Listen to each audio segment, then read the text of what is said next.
Think about something that's happened great recently. It's just awesome and you're excited and it's an accomplishment and you achieved it and it's great. Now think about the 3 or 4 things that had to come before and they were bad. They were bad luck. They caused you to change. They caused you to turn. We think we've got it rough. We're on a path. Mark Akins is next.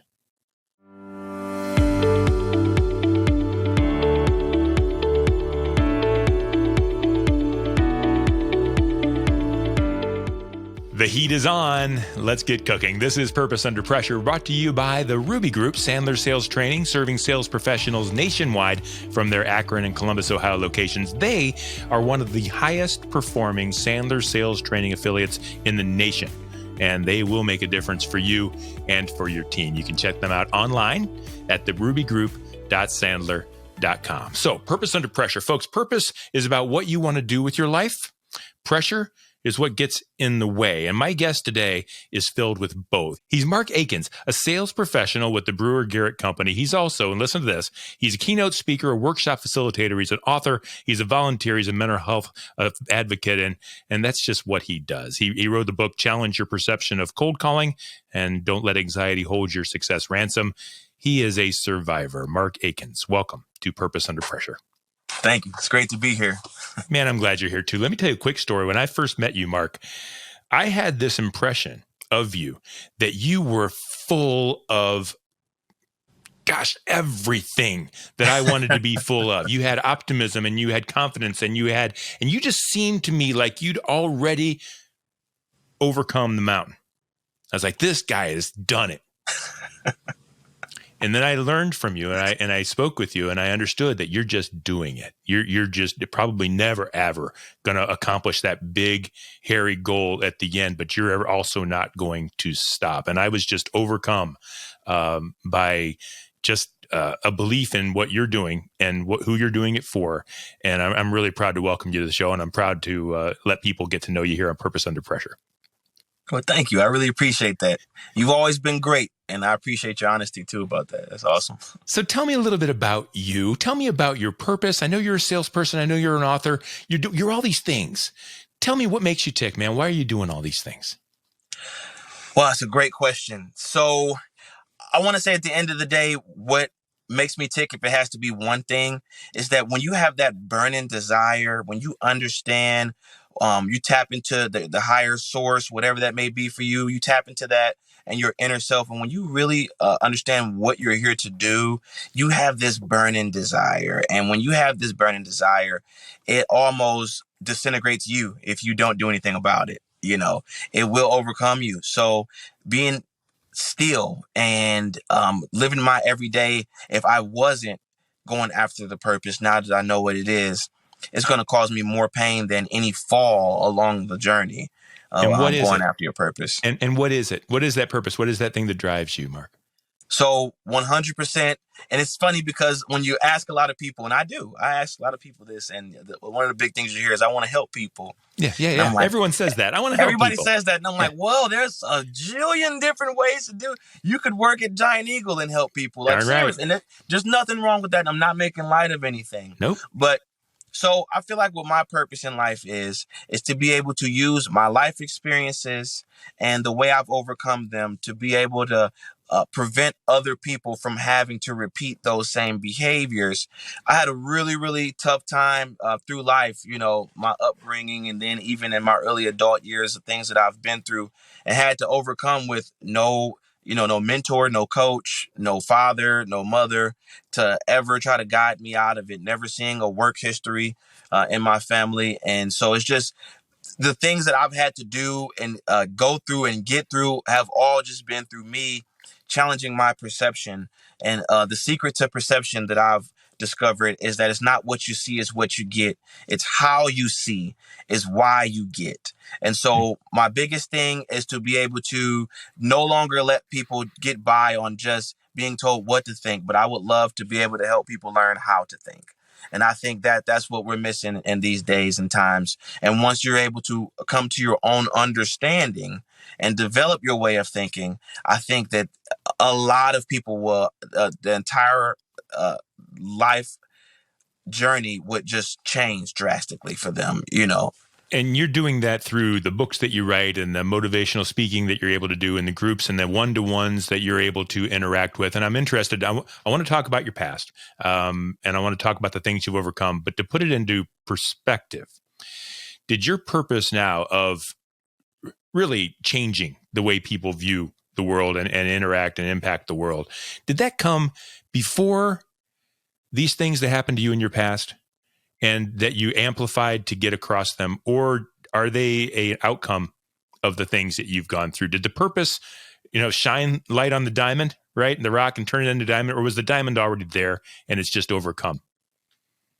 So I want to say that's a great question. Also, I want to say it was already there. Yeah. Only on the strength that I've always been the type of person who I would literally give the shirt off my back. Like that's just who I am, to be 100%. I blew my wife away, like as we were dating and stuff like that, because, opposites attract, right? So I was a bit wild, right? And a little rough around the edges and everything. And you get with this really nice, wholesome girl, and it's, and it's like, when is she going to see this monster that, that I was? But it's really just the actions that you take and the situations that you're in and the corners you're backed into that really make you lash the way you lash out.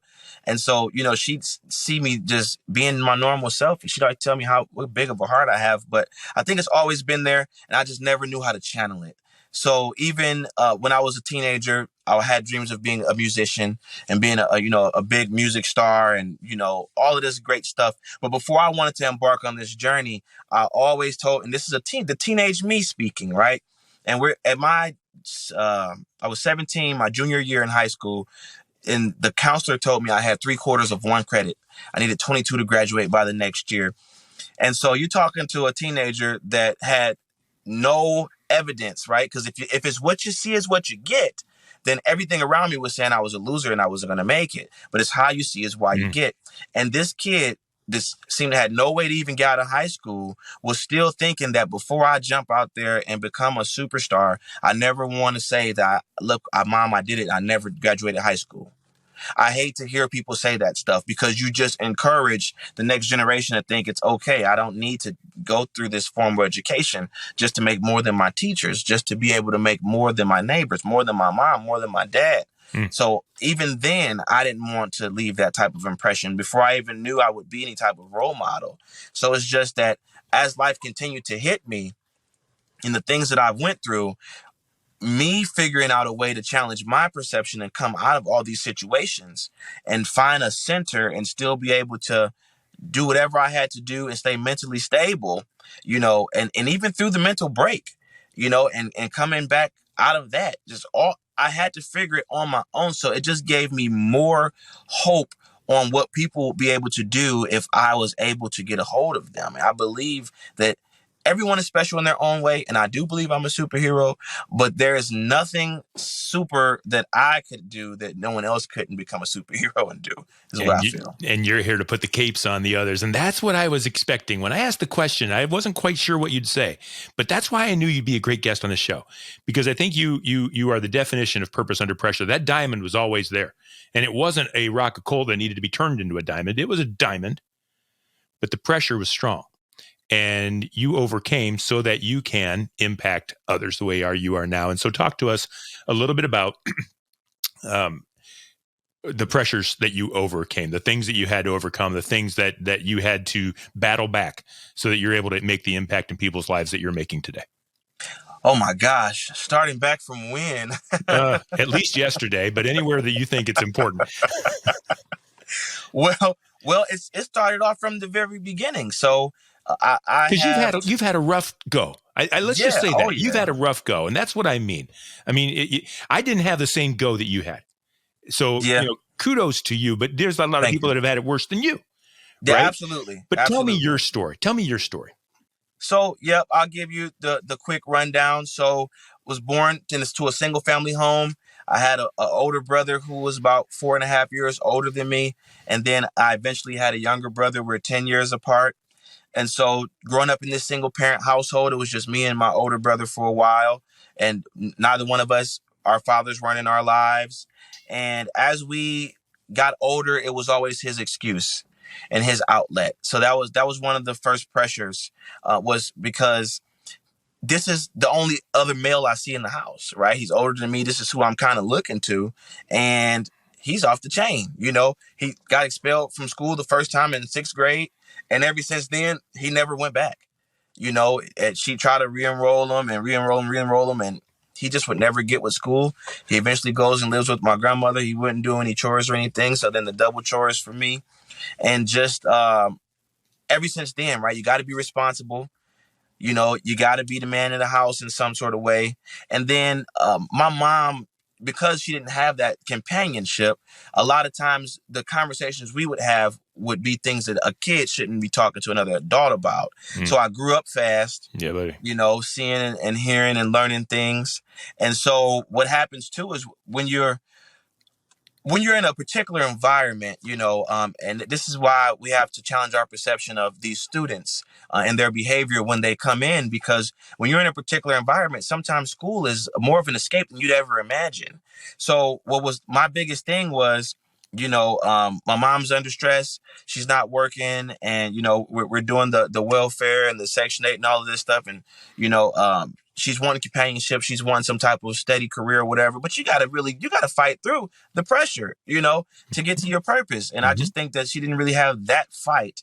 And so between that and, dealing with my younger brother coming into the picture, and life just keep hitting us, and nobody's perfect. You're not I feel like you are perfect, the perfect you, right? I'm the perfect Mark Akins. Okay.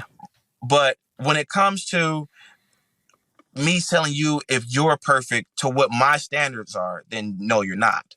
You see, you can never be perfect to anyone else's standards. This is why you should only look inwards for things like that. That's the same thing as beauty's in the eye of the beholder. So is perfect. That's in the eye of the beholder as well. So just overcoming a lot of things at home. When I would go to school, it was a free-for-all. It wasn't that I was looking to be a troubled child but it was, you go and you're around all these kids, you're able to hang out, right? Like I said, did you get in a lot of trouble? Did you get in a lot of, yeah. Oh, I did, because I'm outspoken. So I've always been that way. And where did that lead you? Where did that lead you? Oh, well, the first time I got arrested out of school, I was 14. And it can lead you wherever you want it to lead you. So for me at that time, it was cute. It was cute to now, you're the bad boy, you're verified, you're getting kicked out of this school, you're getting kicked out of that school. It was pretty cool at the time. It was like a little badge of honor. But I'll tell you something that really started to hurt my heart is as I got older, I realized that the influence I had, whether I knew it or not, was stronger than I wanted it to be. So when I was doing the things... Oh, say that again. The influence you had was stronger than you wanted to be. In other words, you were called to something that you weren't owning up to. Is that what you're saying? Absolutely. Because had I known the power of my influence then, this whole journey would be different. So I say that because as I got older, I realized that there were a lot of children who weren't drinking alcohol until I was drinking around them. They weren't smoking weed until I was smoking weed around them. There was, a lot of, it was a badge of honor to me to, have sex with a virgin, and we count up how many virgins we had. And you're stealing people's innocence. And I was with a buddy of mine, and, we were older at the time, and we were talking, me, him, and his younger brother, and he thought this was a cool thing. He said, man, the first time I ever smoked weed was with you. Yeah, I was 12 years old. And I'm like, oh, God, Matt, when I started realizing things like that and how I had been a curse to some people, and the things that they followed in behind. I remember there was a kid that I was really good friends with, and we fell out because of some of the things that we've gotten into together and some of the things that I drug him into that he no longer wanted to be a part of. No, that I no longer wanted to be a part of. That you no longer wanted to do it. Yes, but he was indulging in it. And so we stopped talking, and it was really like a real heated beef between us. And so I saw him right before graduation, and I spoke with him, and he said that he was most angry at me because he only got into a street gang because I was in it. And that was his way of wanting to get closer to me. And it really absorbed him, and they were doing really bad things. It was like it tapped into something in him that was just waiting. And now I want to do that on a total opposite end. So I feel like I suffered a lot from those things probably coming back to me. But yeah. So you realized that you were a leader and you were just leading in a direction that you should not have been leading in, and people were following you. So you switched that around. I'm wondering, before we talk more about the leadership and the things that you're doing on a positive scale, was there a low point for you? At some point you had to realize that, holy moly, this is not the path that I'm supposed to be on. Was there a low point that you rock bottom that said, nope, I got to spin it around. I'm going to go the other direction? Absolutely. So I did have a pretty serious suicide attempt. And if you can believe it or not, that wasn't rock bottom. So when I was 22 years old, I did shoot myself, and I was less than an inch away from my heart. I lost over 70% of my body blood. And I was told every organ in my body shut down. And they told my mom that I wouldn't make it through the night. And so here I am, and I'm able body. I still work out, and then, I'm good. But it was even after that. So after that, and the recovery was something else, I'm telling you. And you get up and you're starting to recover and you're doing good. And it was maybe a year after that I was homeless on the streets of Cleveland, 23 years old, with nowhere to go and just on the streets all night walking around or sleeping on a bench. It was getting crazy, and just trying to whoever, because the family they weren't supporting me. I didn't have any family supporting me. So it was more like just trying to date a chick because she might be able to let me sleep on the couch or something like that, and it was real tough, and I tried to work 2 jobs so that I'd be working most of the time. And so what happened at that point was when I met my lowest point, because life had already been so crazy for me. And the reason why I shot myself, I just spoke to some children about this yesterday, actually. And I told them you can never focus on the things that you can't change. And so when you think about the serenity prayer, you want to focus, you want to accept the things that you can't change, and you want to change the things that you can. You want to know the difference. So what I say is, you want to let go of the things you can't change, and you need to focus on the things that you can change and the things that are changed inevitably. So tomorrow's going to be Wednesday for sure. It's definitely going to be Wednesday tomorrow. It's next month is going to be May, right? Things will change. So when we find ourselves in depression, what we're really doing is we found a comfort in that moment. So when you're in depression, you are reliving. It's kind of like cutting. Because it's what is slowly harming you, but you're controlling it because you can't control your thoughts. So when something is truly bothering you and harvesting inside of you, you have to talk it out. You have to write it out. You have to manipulate those thoughts, and you have to figure out how it works for you. So that's why I don't say so much change the world. I want to challenge the world, because I believe a true leader is someone who identifies with their own understanding. And then when they believe in their understanding, they walk in their understanding. Now, if you believe in your own understanding and you're walking and living in your own understanding, that you're going to feel the greatest joy ever. This is why leaders make other leaders, because why would I not want anyone to feel this? I want you to know what it's like to live in your own light and walk in your own light.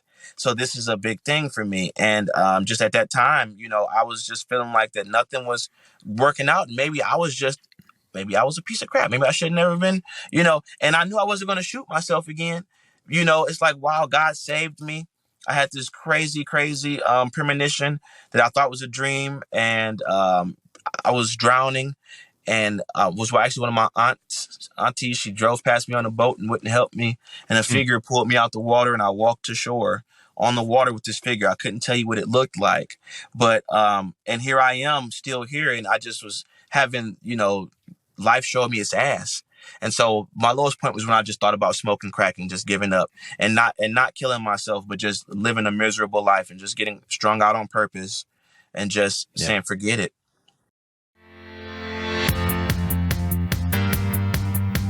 On the rule, only decision makers can get other people to make decisions. Each and every day, we have a decision to make. Also, when we're with buyers in our sales process, we have a decision to make how we're going to lead that interaction. And if I'm somebody that can make daily commitments and keep those daily commitments, then when I'm with buyers, I expect them to make commitments and keep those commitments to me throughout that sales process. So first and foremost, I have to have a decided heart in order to lead other people to make the decisions that I'm expecting them to make.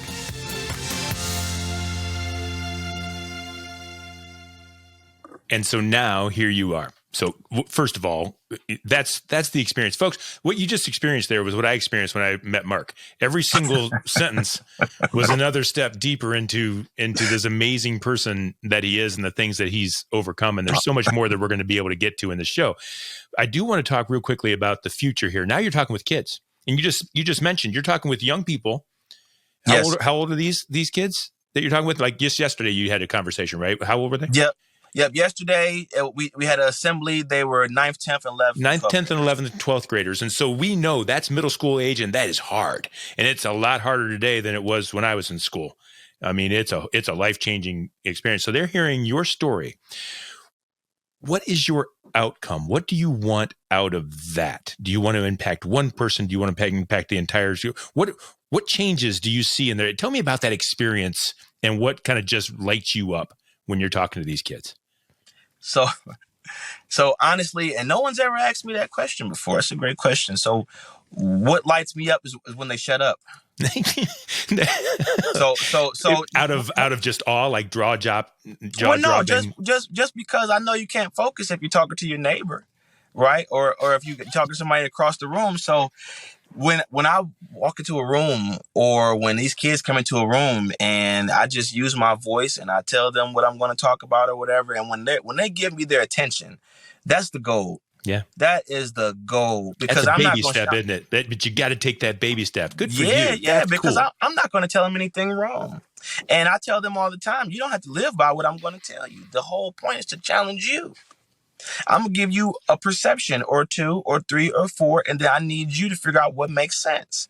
So what it used to be back, when I was younger, is if you wanted to become or be like something that you've never experienced, you have to talk to this person, that person, take a little bit from here, a little bit from there, a little bit from here, a little bit, and you put it all together. But if we could do that in our minds, because your mind can go all over the place, and your imagination is it's greater than the internet.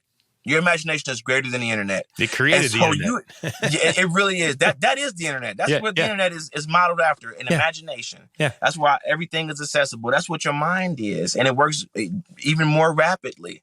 And so if you can use your imagination and use your mind and take what you hear from other people, what you see from other people, and that's what I try to bring into when I talk to them. If they can take that and just one thing from it, two things from it, and think about it and challenge it. I did a teen career day and I wrote on the board, I love myself. And I made sure I told them, y'all read this anytime you need to inside your head. What I also like to tell the kids too is you're more amazing than you know. And what if I could prove it? And what if I could prove it to you right now? And they say, okay. Everybody said, yeah. You want me to prove it? They say, yeah.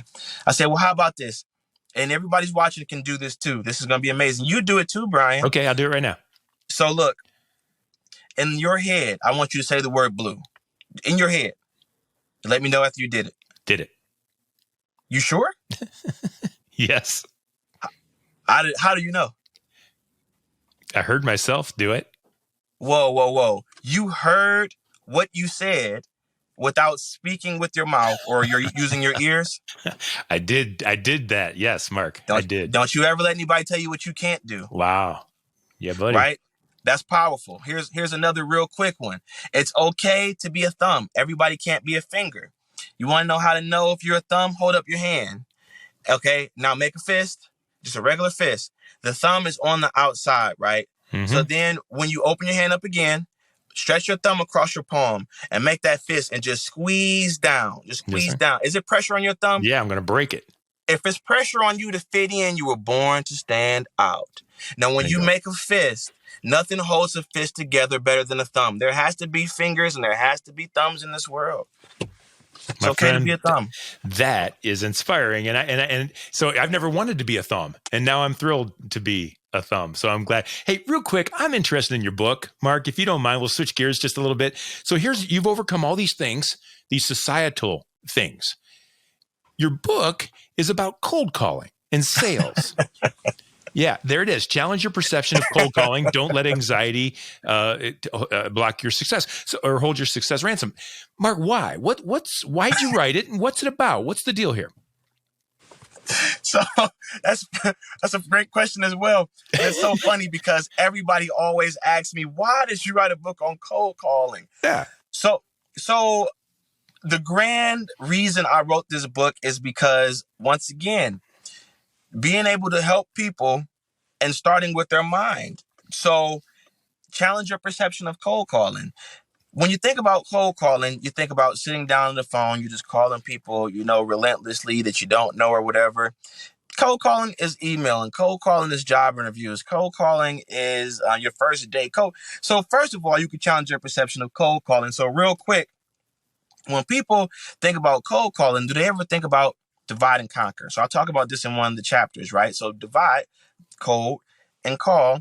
And when you think of cold, when it's not in relation to temperature, it's lacking of warmth, feeling, emotion, right? When you call someone, when you're not talking about labeling or using someone's name, it's addressing them, right? So you're going to pick up a telephone and address somebody with lack of warmth, feeling, and emotion, right? So you have to challenge your perception of a cold call. You don't do that, and one of the biggest things is, the anxiety of doing it, the rejection, and that talking sucks. to people you don't know. That sucks. Let's just call it what it is. I've done it for a lot of years. Cold calling sucks. Am I wrong? You got to challenge your perception of it. So you have to find a way. You have to find a way to make it work for you. So even if it's going to be, do it, right? It's just, you have to do it. Yeah. If you're going to be successful. If you say I'm going to do 100 calls, and even if you have to do 10 and then take a 15-minute break, or do 20 and then you're going to do 20 more in 2 hours, or whatever, and then you want to be in a comfortable setting. You want to be relaxed. I play music in the background sometimes, make pause in music before the call answers. But you're just conversating with another person. As long as someone picks up the phone, communication is going to happen. So we hear about nonverbal communication, but on the phone, nonverbal communication happens as well. So if I was to pick up the phone and say, hi, this is Mark, ABC Company, and you didn't say anything, what did you just communicate? That I'm interested, perhaps? I want to know more? No, if I answered the phone and said, this is Mark, ABC Company, and you never said, hi, this is Brian, then it's like you're communicating, you're wasting my time now, first of all. Yeah. And if you're pausing too long, are you even ready for this call? Are you even, if you're talking too fast, do you care about if I hear what you say? Are you trying to slide something in? Yeah. If you're stuttering, do you know what you're talking about? There's all type of different because people have to be comfortable. It's something that a lot of times when I talk about this stuff, people just want to say, "These are your opinions, Mark." Well, we are human beings, and I understand myself as a human, and this is a true statement. Humans love to be comfortable, and if that wasn't true, the world wouldn't look like what it does today. And then everyone can take time and think about that. So whether it's what you're doing on the podcast here, your platform makes you feel comfortable. Your headphones are comfortable on your head. I'm sure you're not sitting on a brick. I mean, this is true, right? And this is why you don't want to walk into a room where everybody's staring at you like they want to kill you. Yeah. Right? People comfort loves company. So you have to be comfortable on this phone call, because maybe if you're not comfortable, you're going to project whatever you feel like. And if you don't want to be on this call in the first place, it could be the reason why they don't want to be on this call either. Yeah. So you're taking the approach that, hey, if you're going to do it right. Set yourself up for success and accomplish what you. The thing that I wonder about you, Mark, and we'd only have a couple of minutes left, but I wonder if, for me, cold calling is always just terrifying. It just the fear of someone. Why? Because I'm worried that someone won't like me. It's just my own little personal demons. That's the thing that I want. I want everybody to like me. Okay, so when I call and they say sorry, I take it personally. So that's just me. I'm wondering, Mark, if the things you've overcome in life make cold calling just easy. And I wonder if people need to realize that life is a whole lot harder than sitting down and picking up a phone and trying to help somebody on the other side. I wonder if there's something to that. Well, I want to say that all the things that we've been through in life and all the things that we've become is going to help us in one way or another.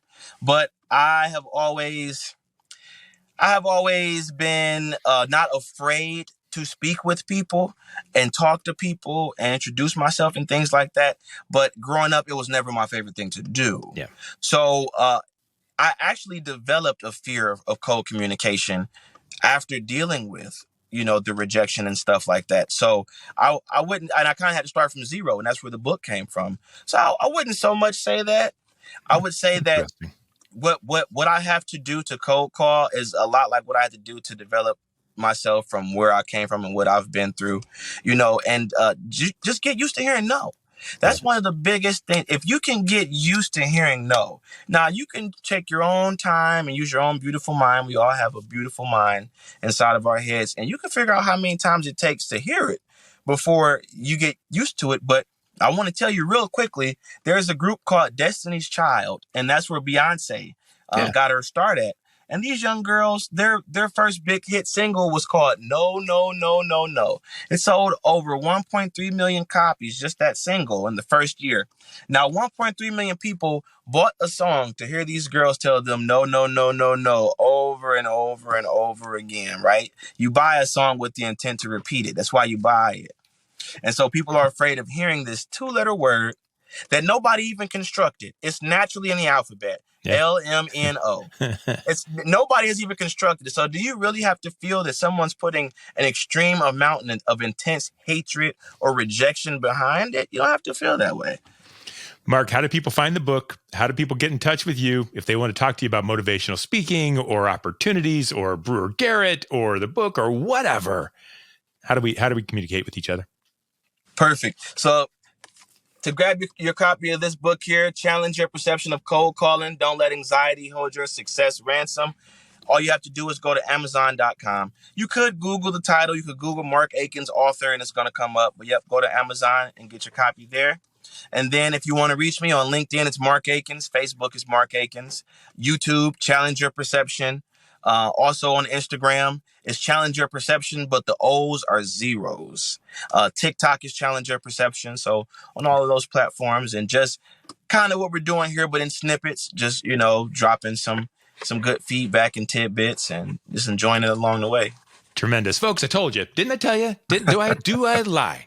No, I do not lie. And that's what purpose is all about. That's what pressure is all about. And Mark, you've been through it all. And I just can't thank you enough for sharing your story. I can't thank you enough for what you're doing. I just see great things coming from you. I'm not wrong about these things. I can't wait to see what you do next. And I know it's going to be big. And I know more importantly than being big. Let me check that. You're going to impact one person at a time. And I guarantee those people are going to make a difference too. And so I thank you for all the things that you're doing. You're doing God's work and go forth and prosper. Thank you. Thank you. I couldn't do anything without God. Mark Akins, he's my guest on Purpose Under Pressure. It's brought to you by the Ruby Group Sandler Sales Training. Wasn't he awesome? My gosh, that guy's got it together. Sellers are under pressure to perform, and that's why Sandler and the Ruby Group exists. Sandler and the Ruby Group helps you succeed on purpose. So if you're a business owner or you're in charge of salespeople, reach out to them and just talk to them, see what they're all about. It's going to make a difference in your efforts. This is Purpose Under Pressure. You'll find all past episodes of our show at brianmediastrategies.com/podcast and wherever you stream your podcast. We do this every week, and we will see you next time on Purpose.